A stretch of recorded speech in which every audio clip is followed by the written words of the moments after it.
everyone. It's another week, the beginning of another week for us. It's a Monday, and today is the 11th of May 2020. We are still on lockdown, and we're enjoying having wonderful time reading with you every afternoon. Welcome to Reading with Joan. Once again, I have my co-host, and they are Jemima and Jedidah. Hi. So, everybody, hi from Jemima and Jedidah. Now, we'll just give a little recap. Jed has been reading a book on Porridge the what? Tartan Cat. The And Tartan Kittycat Cat. Kidnap. Yeah, and a naughty family, a scientific family trying to experiment with food and chemistry and whatever is going to happen there. I think this time around we are reading two science related books. Oh, that's interesting. And Jamie is still on the journey with science. Geek Sam. She was just hinting me something that is happening in the book this afternoon. I said, wow. So we're going to find out sooner or later what she told me. But before we go on to Jamie and Jed, let's put them aside. We have our special guest reader today, Aimee. Hi. Hello. Hi. So Aimee is going to read for us today. And Aimee, would you like to start? Remind us of the book you're reading, and then we kick off and read. I'm reading. What's happening to the sound? Black Beauty. Black Beauty. She sighed. It's actually on me and sting horrible, I snorted. That's not all. My first owner sold me to a rich London gentleman. He put me in a bearing ring. A what? I asked. It's a tight rein that pulls your neck all the way. Imagine your tongue pinched, your jaw jerked up tight, and your neck on fire with pain. Everyone thought I looked wonderful, but oh, how it hurt. Kindness wins, not painful wits, said Ginger. But we're lucky here, she said. At last, Squirrel Golden hates bearing rings, and John is teaching young Joe, our new groom, to be just as good as he is. And I'm trying to behave now, because everyone's so kind. Chapter 3 Horses Know Best. Soon after this, Mrs. Gordon fell ill. We didn't see her for weeks. Then one stormy night, John rushed to the stables. Best foot forward, Beauty, he cried. We must ride as hard as we can to fetch the doctor. Mrs. Gordon is at death's door. We galloped into lashing rain, while thunder and lightning raged around us. Leaves and twigs danced in the air, torn from their branches by a savage wind. As we got to the main road, a terrible splintering sound crashed through the darkness. A huge tree had fallen in our path. Gathering all my strength, I jumped and sailed over it. At last we reached the bridge. I could hear the river roaring, but the moment I stepped onto the bridge, I stopped. Come on, Beauty, John urged. I couldn't move. I could tell something was wrong. John gave me a light torch of the whip, but I stayed like a statue. But then the moon lit up. The bridge we saw the far end had collapsed into matchsticks tossing in the raging water. Well done, Beauty, John cried. We would have been killed, but I'm afraid it's 10 miles to the next bridge. We'll have to hurry. Gallop and get there, I murmured to myself. Gallop and get there. The faster I said it, the faster I went. I raced home with both John and the doctor on my back. I'd never been so tired in my life. You're steaming like a kettle, said young Joe. You're too hot for your blanket. Here, have some ice-cold water. All through the night I shivered and sweated, and longed for John to come. When he arrived, he was horrified. Joe, you've nearly killed Beauty, he shouted. He's caught a bad chill. You should have put on his blanket, and that icy drink did him no good at all. I didn't know, Joe muttered sulkily. You didn't know, yelled John. You shouldn't make it your business to know if you don't know ask. I'm sorry, wept Joe. I didn't mean to hurt him. With careful nursing I recovered, but Joe never forgot the lesson he had learned. A terrible time. Mrs. Gordon got better too, but the doctor said she might live in the sun to be really well. Everything was to be sold. Berwick Park, Merrylegs, Ginger, and me. Merrylegs went to the priest. We said goodbye under the apple trees. We'd talked and played so happily, I never saw Merrylegs again. Ginger and I were sold to Lord and Lady Richmore. John had tears in his eyes when he handed us over to Reuben, our new groom. Next day, Lord and Lady Richmore came to inspect us. They look very nice, Reuben, asked Lady Richmore. They can pull my carriage, but you must put their heads up high. Well, I won't have horrible common-looking horses, snapped Lady Richmore. Reuben pulled my head back and fixed the rein tight. I felt red-hot pain. Ginger tried to jerk her head away, but Reuben forced her rein like mine. Instantly I saw why Ginger hated it. I couldn't put my head down to take the strain of pulling the carriage. As the strength drained out of us, Reuben whipped us on. At last we came to a grand courtyard, crammed with horses and carriages.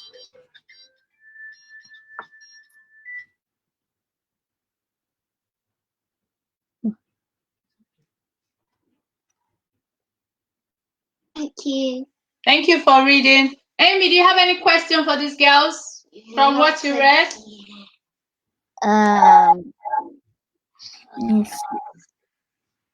No. Oh no! Next week you need to have a question to find out if they're listening to you. They're excited I don't have any question. Anyway, so Jed, can you read for us your short passage today? All right, so let's read on. So what happened after their mom became small like a mouse? Okay, come on. By now, Mom couldn't reach the table. She stood in its shadow and scoffed the crumbs in her hand. Burp. Pardon me. Down she went, smaller and smaller and smaller and smaller until she wasn't any taller than a mouse. Oh dear. Mouse. Oh, mouse. Okay. Russ and Lila could not believe their eyes. They gawped at the tiny person by their feet. She's not a grown-up anymore, said Lila. She's a grown doll, said Russ, trying not to move his toes in case he trod on her. Mom had become Mini-Mom. She stared up and up. She stared up and up and He stared up and up and up at the twins and squeaked. You guys are terribly tall. You're terribly small, grumbled Isla, kneeling down the kitchen for a better look. Food is meant to make people grow bigger, not smaller. Somehow shortbread makes you super short. If you have any more, you'll disappear, said Rose. Don't be hasty, it's very tasty.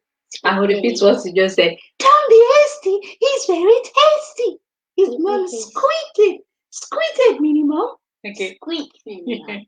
Before you could say, don't climb a chair leg. She was climbing a chair leg to reach another chunk. Oh, God. Seemed danger.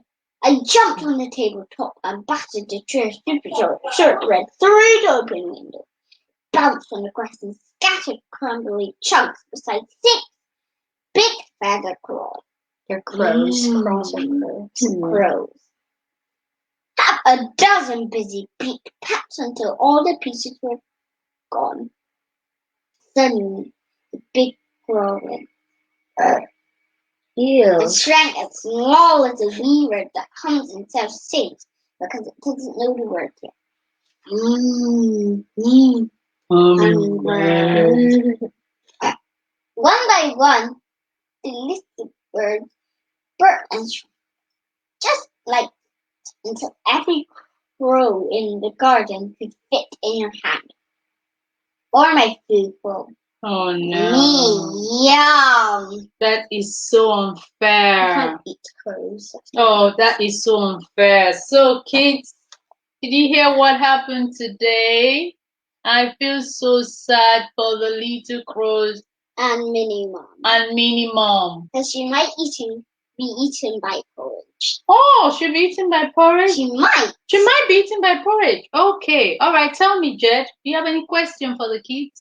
My question is, what did Porridge do to stop Minnie Mom from taking another chunk?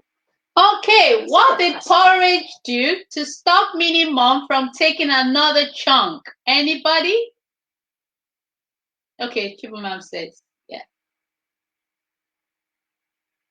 Yeah, unmute. Okay, what is it? What did she do?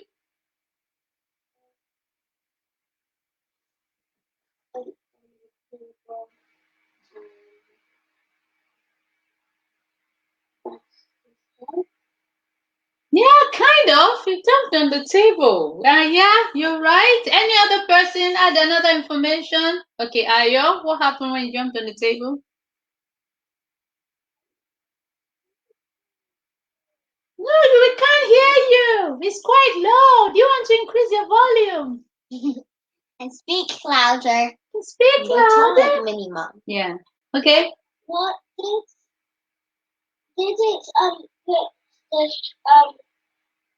it hit the ball away?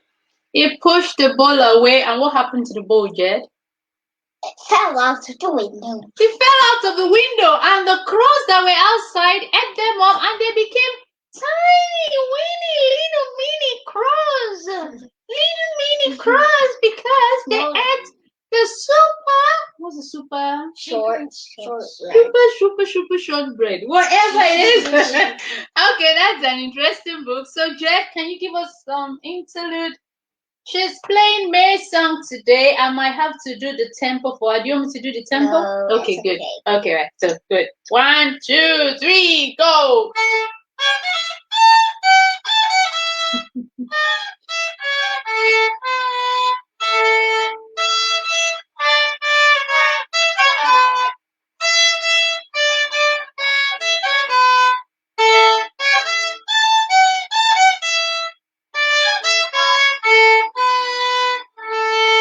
That was beautiful. Triplets. Well done, Jed. Oh gosh. Oh, how are you feeling? How are you feeling about that? Okay, Jamie. You want us to any recap for last week? That was last week was the exchange of the mails between Uncle Jack and Sam. Yeah. And Uncle Jack is saying, what was the last thing Uncle Jack said? Oh, sky, yeah, poo. What was the last thing Uncle Jack said? Uncle Jack said scientists were meant to find out about the earth, not necessary to prove whether God existed or not. Okay, good. So let's find out what else happened afterwards. We had circle time and had to say good morning to the next person on the register. Okay. We do this every morning, and Mr. Nolan takes our names on the list if we are there. A fabulous good morning, Tom, Luke said. Good morning, Christy, Tom said. Good morning, Archie, Christy said. Bonjour, Florence, Archie said. You're allowed to say good morning in your own language, and Archie's dad lives in France. Good morning, Mateo, Florence said. Mr. Nolan, Karen wants to come in our residential. She'll bring her guitar, she said. Karen, Mr. Nolan said. My mum. You know who my mum is, don't you, sir? Mr. Nolan tapped himself on the head. Whoops. Of course I know who your mum is. It's fantastic that she wants to come. Now I can stop worrying about that bit. All sorted. Mateo waved his hands in the air. Hey, I still need to say good morning. Good morning, Mehmet. Sir, I have a brilliant idea. Mr. Nolan put the register away. Go on then, Mateo. I'll do this later. What's your brilliant idea today? At the Hancock Museum of Natural History, where we're going, I once went there, and you know, you can go in for free if you bring in a dead animal. Mr. Nolan's eyes grew big. A dead animal? A dead bird or something. If you bring that along, they give you a free entrance ticket, and we can use the money we save to buy chips. Cool, Luke said. He stood up. Come on, guys, let's kill some birds. Christy took a deep breath. Don't be ridiculous. Hang on, Mr. Nolan said. He put his hand up. Matteo, so you reckon we can go in for free if we bring a dead animal into the museum? But why? Because they stuff it for their collection, Matteo said. I've seen it myself. There's a room where they take everything out of all the birds, the blood and bones, drumsticks and all. Drumsticks? Mr. Nolan asked. Oh well, whatever. I don't know what they're called. They're inside a bird, and they look like drumsticks.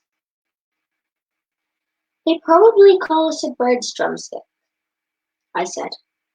So they take them out, and the eyes too, and then they put them on a plate and stuff them with cotton wool and stitch the bird back together again. It looks quite real, Monsieur continued.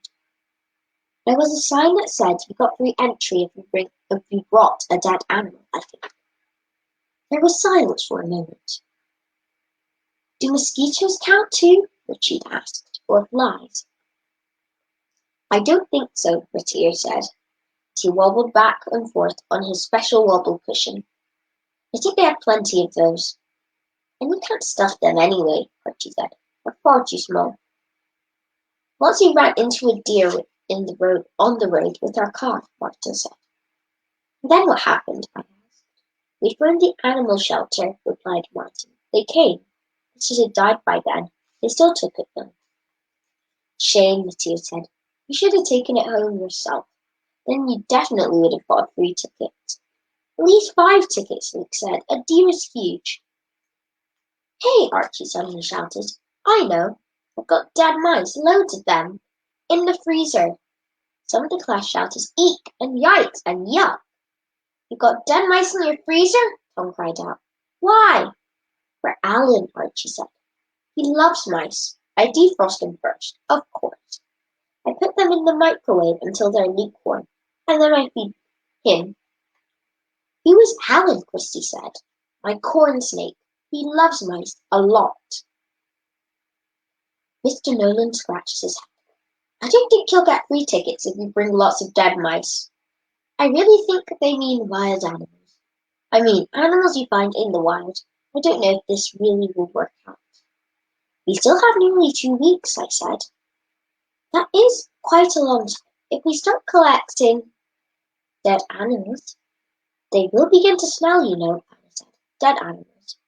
They can go in my freezer, Archie said. Sure, and you'll feed them to Alvin, Christy said. Of course not. But by the way, he's called Alan. My gran has turkeys, Anna said.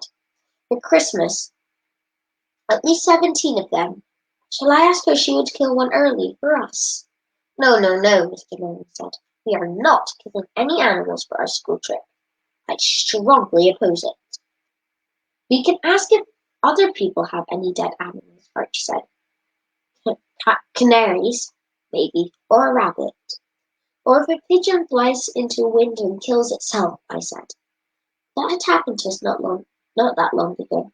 Too bad we buried it in the back garden. That dead pigeon would be worth a free entry ticket. Definitely. Or if your cat has died, Archie said. Or your dog.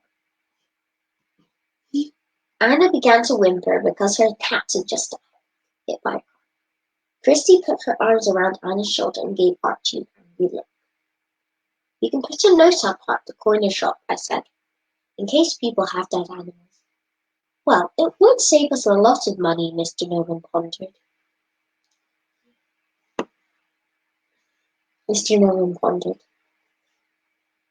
Yes, and that would come in very handy.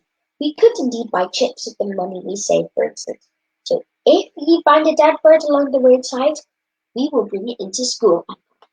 And I'll stick it in the freezer, Mr. Nolan said. We never used the freezer compartment in the school kitchen, anyway. But if the bird is not quite dead yet, we'll need to rescue it, Christy said. Archie and I looked at each other. Reviving a bird with the kiss of life, Archie murmured. A straw, I whispered. We must always have a straw on us. If you find a bird that's still alive, Mr. Man said, you have to call the animal shelter. Okay. So I like the interesting passage you read today. What's your question? My question is, what type of snake does Archie have? What type of snake does Archie have, Cindy? Cindy. What? Pardon? A corn snake. Is that the correct thing? Correct. She's right. Okay, what do they feed the snake? I'll add an extra question. What does it feed the snake? Okay, she said it first again. Okay. Dead mice. Dead mice. And Jed, where does it store the dead mice? In the freezer. In the freezer. I know, in the freezer. Anyway, I really enjoyed the reading today, and we had fun with Aimee going on reading what's the title of the book? Black Beauty. Black Beauty, and that was an interesting reading today. Thank you for tuning in, Kate. Thank you for coming today. Thank you for answering the questions beautifully. We had 3 pointers today, 3-point winners today. We are adding it to your score. You guys are doing very well. And we look forward to reading with you kids another day. Kids, if you have a book to read, if you have an instrument to play, or if you have anything creative to share with us, tell your mom and dad to send us a comment, to inbox us, and you'll be on board with us. And lastly, before we go, please kindly follow us on our Instagram handle, on our Twitter, and on the YouTube. Subscribe, comment, and share our link so that so many children around the globe will love reading with Joan as we read each day. So thank you, kids, and we'll see you next time on Reading with Joan. Bye-bye. Bye.